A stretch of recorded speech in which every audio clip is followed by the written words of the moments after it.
Hi again. Welcome to another Razorback screencast. Let's get started. In this episode, I'd like to take another look at these quick release mechanisms for the blades here. So the idea is that this machine can reach back and get a fresh blade if the primary blade gets damaged. It's kind of an intimidating tactic, and what I sort of envisioned is these pins, this pair of pins. Just selecting them to see if I can sort of show how I think they would work. Sort of being actuated like this. So they would spread like that, and then they would be able to pull in and out to grip the blade. And you know, that visual is there, but I just wanted to make sure that it was exactly the way we wanted it to be. And we also need to give a little bit more space to it. So let me explain. The setup here looks really good, but there's no room for the mechanism that actually actuates those pins. So I thought the simplest thing to do would be to grab the instance of the blade and each pin and move it out like this. And then at that point, we can grab this actual plate that we have here, and we can maybe move it across a little bit and then extrude it one time to give it some thickness. And so what this does is it gives us a plausible location where this mechanical actuation can take place. So I just wanted to create that before we moved on. And it doesn't need to be too complicated. I'm just sort of shaping something really simply. And once I have something that I'm relatively happy with, we can move on to some other good stuff.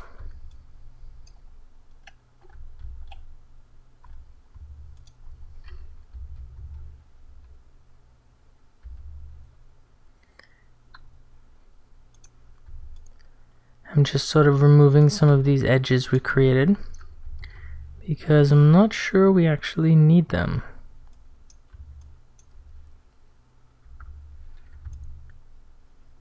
Alright, so now we have a much more heavy-duty looking mounting point, and it makes it a bit more plausible that this actuation can take place inside of it. Now, these pins are fine, but we can actually add a little bit of flourish to them. We select all the faces and just optimize them.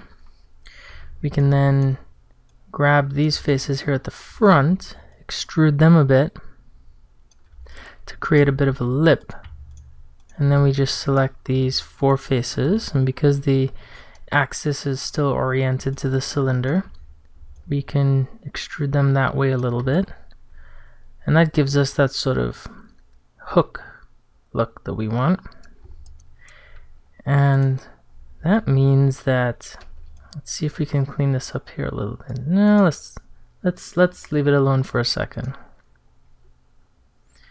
So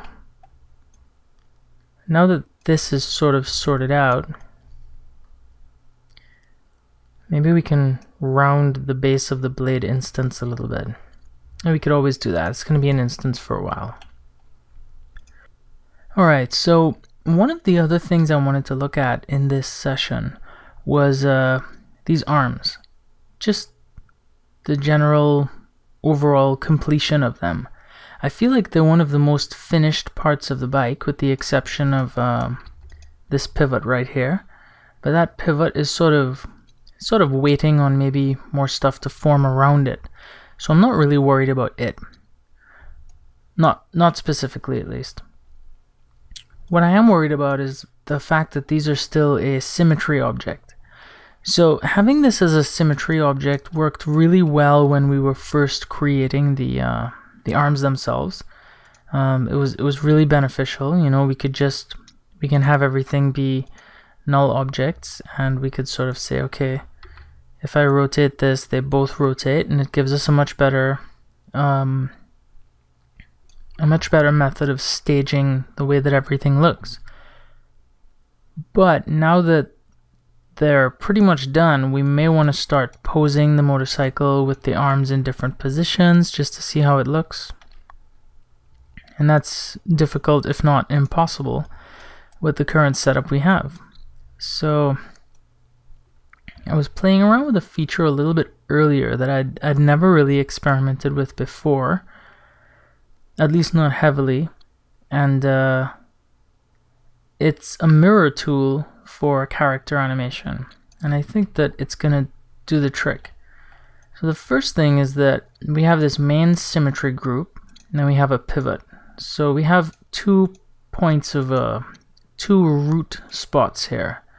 So I think we can leave the symmetry group object for now. So I can select arm symmetry and just ungroup it, and then delete that object. So we no longer have any symmetry here. But what we do have is several objects with different hierarchical positions. So we have the pivot right here that is oriented in a specific fashion so that it can pivot over the side of the machine in a specific motion. You can see the coordinates of it on a world scale are 13 degrees of pitch, and then we have the large arm null, and it has 17 degrees of pitch. You know, the object coordinates get even more complicated because it only has 4 degrees of pitch at its rest. You know, we can make that 0 and it would go down a little bit more. The point I'm trying to make is that this is a complex hierarchy that we've built with different positions, and it's not as simple as just duplicating the object and saying, okay, let's move it across and flip it on the x-axis. What we can do is use this mirror tool that I've been hinting at. So if we select the symmetry group and go to the top view just by pressing F2, we can see that the right arm of the machine is right over the X plus. So down here in this widget you can see XYZ, and X goes off to the right. So this is X plus and this is X minus. Let's just keep that in mind. Positive and negative. So under the character menu, and this should be here in most versions of Cinema 4D, I have the broadcast version and it's in here. So it should be in broadcast and studio. I'm not positive that it's in visualize or prime. But under the character tool, there is a mirror tool. The little icon shows joints or bones because that's what it was intended for, but it works just fine with any hierarchy. So if we activate our mirror tool, the default shows us origin world. That's fine. So that means it's going to use the world's X and Y axis to actually do the mirroring. Coordinates is view. Now, I'm not 100% sure what view means, so let's look at the help really quickly. This is one of the great features of the later versions of Cinema 4D. You can just grab the help and see what it means. So the view uses the current view coordinate system to orient the mirror plane. So it's probably not what we want, but we can try local. So the axis is the x-axis primarily, meaning YZ, that's what we want. And the mirroring, plus minus, let's change plus to minus. So we're going to take what's on the plus side and mirror it to the minus side. Include children, and then we just click mirror. Now if we go back to our perspective view, we can see that it looks like it successfully mirrored the object for us. How good of a job did it do though? So we have symmetry group, and then we have another symmetry group. Looks good so far. Let's look at the axis rotations. The pivot seems to have its axis rotation, so we can go negative 90, and that means on this side it's probably going to be positive 90. Yeah, so that's fine. And you see already we can rotate them independently because they are 2 different groups of objects now. And let's just make sure that everything else copied properly. You have arm base, and then we have large arm. It's at the correct angle, pitched up about 4.5 degrees. Then we have small arm. It's correctly aligned. and we have the forearm null and the end arm null. So the end arm null will allow us to pivot the blade as we would expect, and the forearm null is also correctly oriented. So that's pretty cool. That tool was able to help us out, and we now have two separate hierarchies that we can treat completely differently. And this will get us on the correct path to maybe rigging and animating these down the line. But for now, it'll allow us to at least pose the blades in different positions to experiment with that without having them mirrored exactly. So one other thing I'd like to do is rename these. So the renaming tool, there's a naming tool. I also haven't used it very much, but I figured out how to make it work, which is a start. I've noticed that I want to add a prefix. So we want to add a prefix of right, R-I-G-H-T, space. We need to add a space. And if I select this right side hierarchy, and I go back to my tool, and I press apply name, nothing happens. And it seems kind of strange. It seems that I need to add a type of name. Now this seems kind of arbitrary to me. Maybe one of you guys can educate me in the comments section, but I'm just going to call this the left-right. The only way I was able to make this tool work properly is if I actually selected a type. It seems very strange, but I can just say apply name, and it applies the right prefix to all of these objects, and that's really good. And then I select the other one. I can go back to my tool, and I change this to left. So remember to put a trailing space, and we hit apply, and now we have right and left. So that's a bit of an improvement. So we have right and left, and we can pose those independently. We can get to animating those later. One thing that I'd like to check and see if it preserved my instance. It looks like it did, so this is really impressive. What about the parent of the instance? So this is an instance. Is it an instance of this object or the original object we copied it from? So we should be able to select the reference object. Yeah, it copied all of the references perfectly. So I'm really impressed with what this tool was able to do. So the important part is that this blade is still an instance. So there are several objects here that are not exact copies of each other. That's going to help us maybe when UV mapping or animating. And there are several objects here that are exact copies of each other, and that'll help us too. So this is a bit of a laid-back tutorial. I didn't really intend on doing much heavy modeling in this one. So let's just pose these blades a little bit and see what we can get them to do.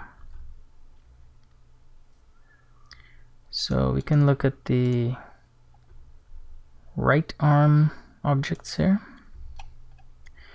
Let's start by pivoting it over a bit. So let's bring it over past 90 degrees, way past. So it's almost just hanging down as far as it can go. Of course we have some intersection there, but if we were really animating this, we would have probably unfolded this a lot sooner. And so we can sort of unfold the sort of bicep equivalent, and we can rotate the forearm component and rotate this part at the end. So it's sort of a tucked away drive-by slice. And the cool thing about the forearm object is it allows us to tuck this limb in and then pivot this down to actually change the angle. So the blade is pointing slightly downwards now, and that's pretty cool. All the while, this blade up here is still just fine and all tucked away. So let's do more of a arching pose with that other blade.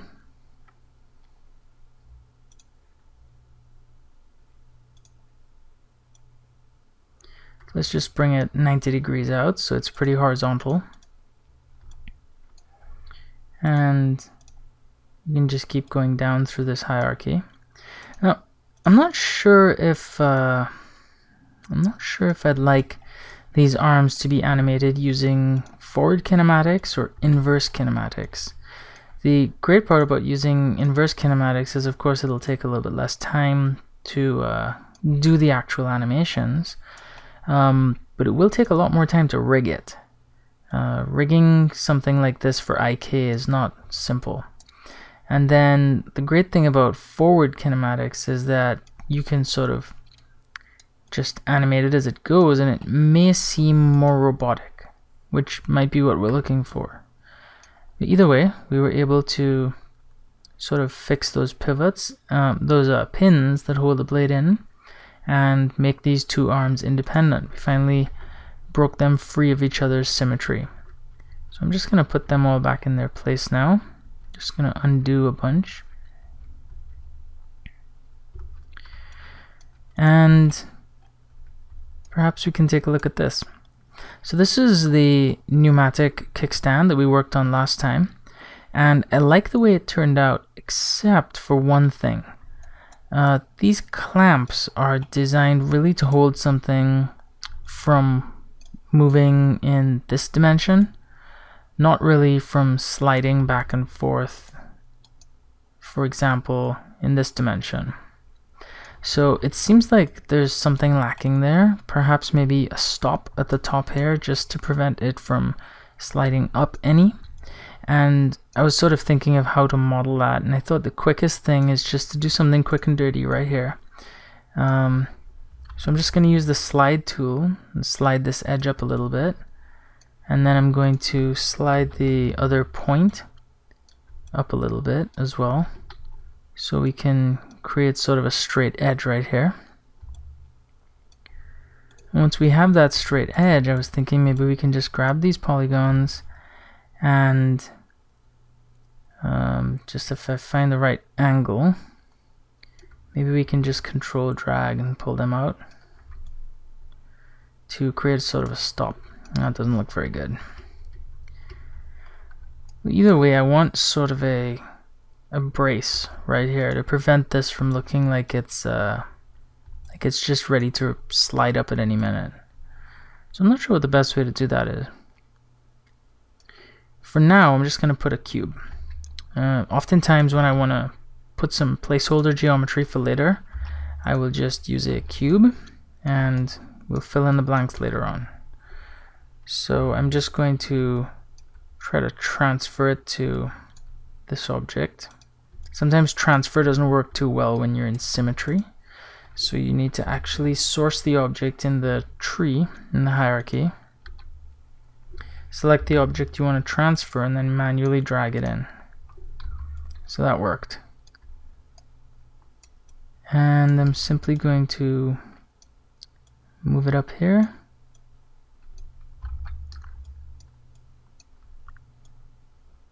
And sort of make it sort of a stop right there. And so once that's sort of roughly in place, I can press C to convert it to a editable object. I'm just going to cut it. My settings say that when I paste an object, it goes to the previous or next. So I just paste and it goes next. So it's next after what I had selected in the hierarchy. And I can now go to my wireframe view, select the face we cannot see,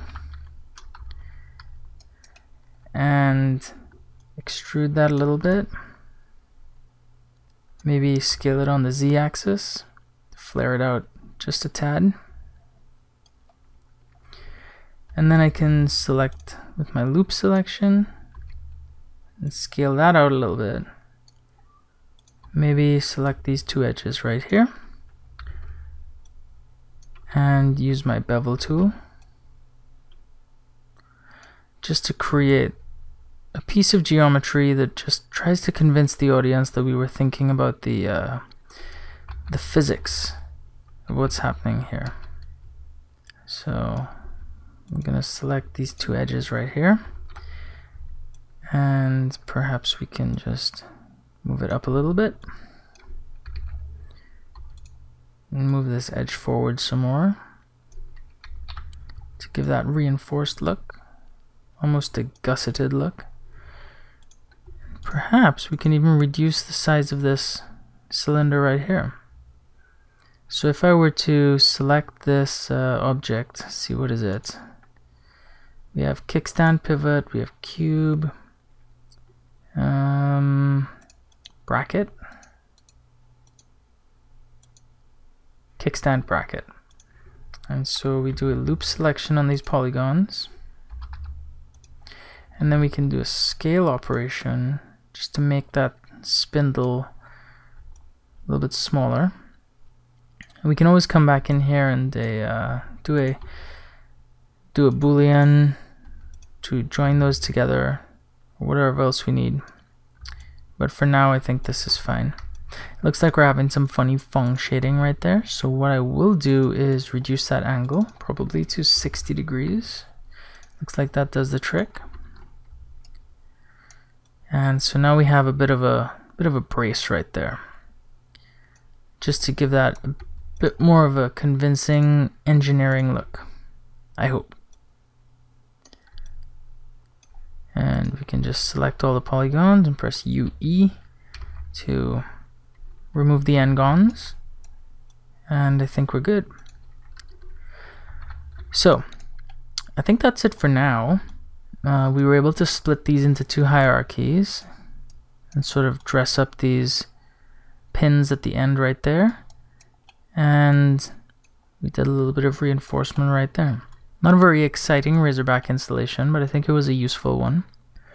I hope you enjoyed this one, and until next time, see ya.